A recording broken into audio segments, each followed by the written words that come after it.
Ha ha ha ha ha ha ha ha ha.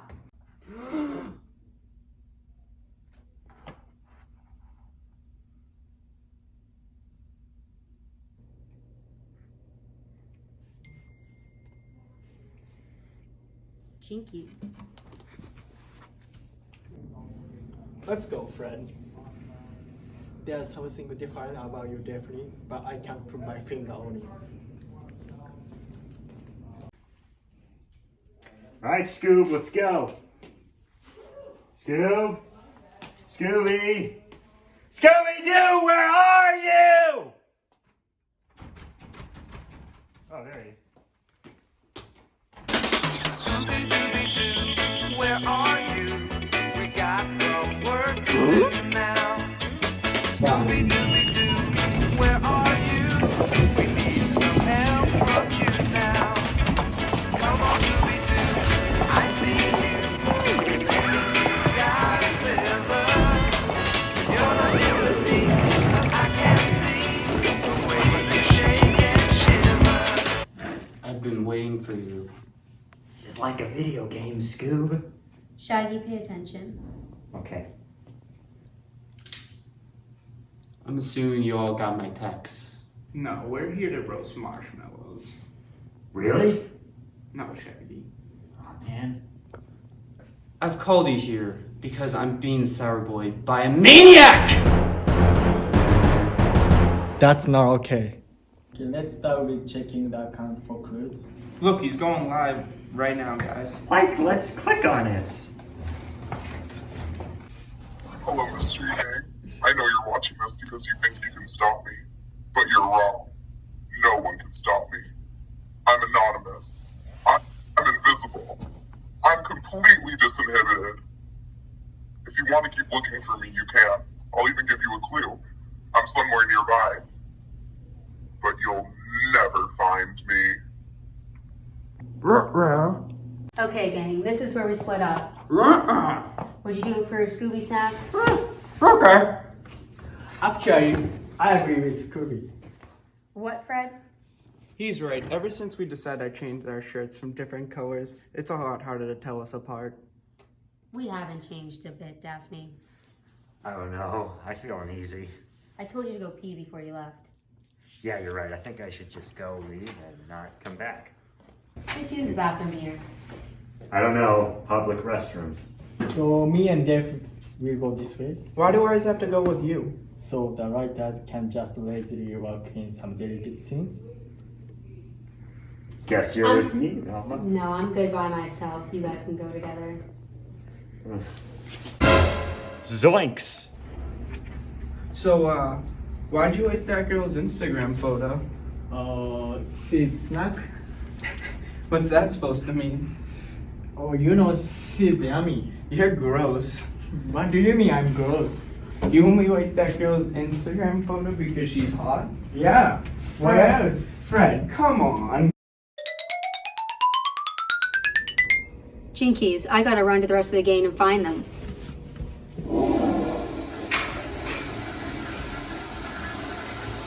We need to cut off on the Scooby snacks. Every possible. You think Alma likes me, Scoob?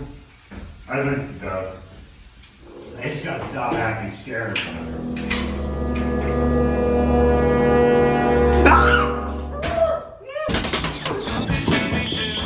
Where are you? We got some work to do now. Scooby-Dooby-Doo, where are you? We need some help from you now. Come on, Scooby-Doo. Larry. Ah! You caught me. I know you in real life. Shaggy, I told you online life is real life. Oh, yeah. Well, you've never been me in person. What do you do in your life? I can't give you a reason, but I can give you 3 of 6 factors. Hi, I'm Abby. I played a disinhibited version of myself doing some pretty bad things in our video. But the reason why, actually there's 6 reasons why, but we can go over 3 of them that we felt were the most strongly related to what we showed. These 6 factors are part of an effect called the Online Disinhibition Effect, and that was first theorized by Edward Suler in his really groundbreaking for the time paper, the Online Disinhibition Effect, which was published in the early 2000s and still holds true today in ways he could never have predicted back when he wrote it. But one of his 6 factors, one that he calls a principal factor, is the factor dissociative anonymity. And that is really what allowed our character to act out their anger and aggression in a way that they felt comfortable doing online, that they wouldn't have felt comfortable doing in person. And that really is the heart of what disinhibited behavior is online. It's acting in a way that, not to use the term real life since that's not academically accurate, but you would not necessarily act face to face with another person. That's what's defined as disinhibited behavior online, and it can have benign and toxic outcomes. We chose to show a toxic one today. And to go over what anonymity is, it occurs when the person on the other end of the computer or the screen or the phone doesn't know who you are. Your actions, your words, everything is divorced from any concept of you, yourself, your relationships, and any sort of previous interactions you might have had with the person. You really become a faceless, blameless sort of thing. You have no context for the rest of your life. And because of that, a lot of people feel they're able to become more vulnerable and expressive online in a way that they wouldn't be to another person who can see who they are and who really can attach what they do and say to the rest of their life. It can be a very freeing thing, but it can also turn into reasons to be cruel in a way you wouldn't when a person is able to actually know who you are. Research was done in Japan in 2008 showing that of 4 groups of participants, the only group that would engage in antisocial behavior was the group that was offered anonymity. And this was consistent across multiple research groups. And it really just goes to show how not having that concept of self, that concept of culpability, can disinhibit one and allow their actions to become toxic. Hi, my name's Isabel, and I played Velma in the skit. And as Abby said about anonymity, it makes you act in ways that you wouldn't in real life, and that's exactly what this character in the skit did. It was this completely different person. It completely changed itself. Whenever the person was finally unmasked, they found that she wasn't like that in real life at all. They questioned, why would you say these things? Why would you do these things? You've never said anything mean or hurtful in real life. I know I'm not supposed to say that. In your actual life, in your actual world, when you socialize with people, so why are you doing it like that?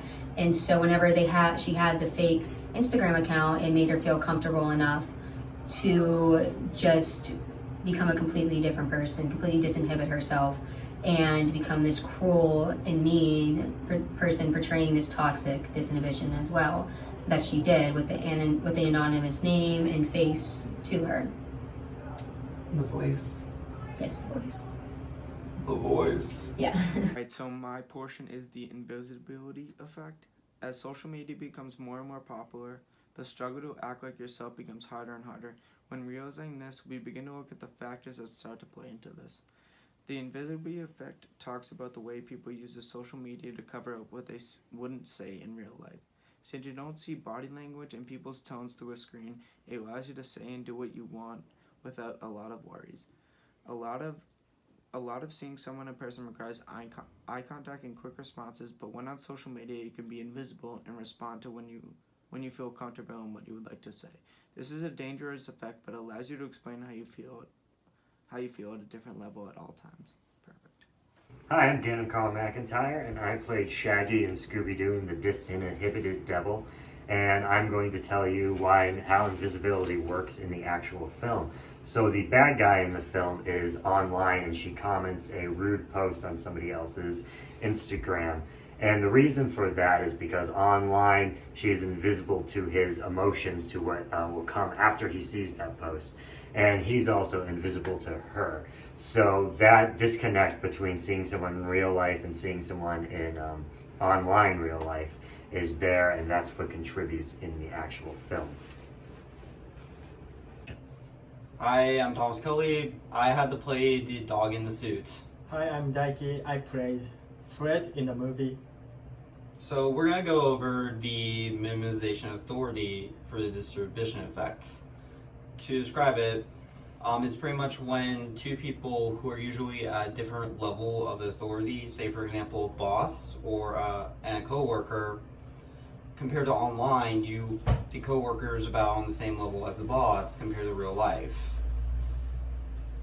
Okay, I'm gonna explain how it relates. So the main bad guy of the film, Abby, acts as an anonymous person harassing Thomas. It was until the end of the video where she admits that she did the crime. She also knows the gang as shown in the video. She was able to not be afraid of committing her evil deeds. When she was found out, she was speechless and didn't know how to respond. The amount of confidence she had before disappeared. Now this kind of can show how this part of the effect being minimization can be bad through someone being able to do stuff that they wouldn't usually do in front of the person in real life. But it can also be a good thing because you can see them at the same level and not be afraid to say something you wouldn't usually say compared to doing face to face.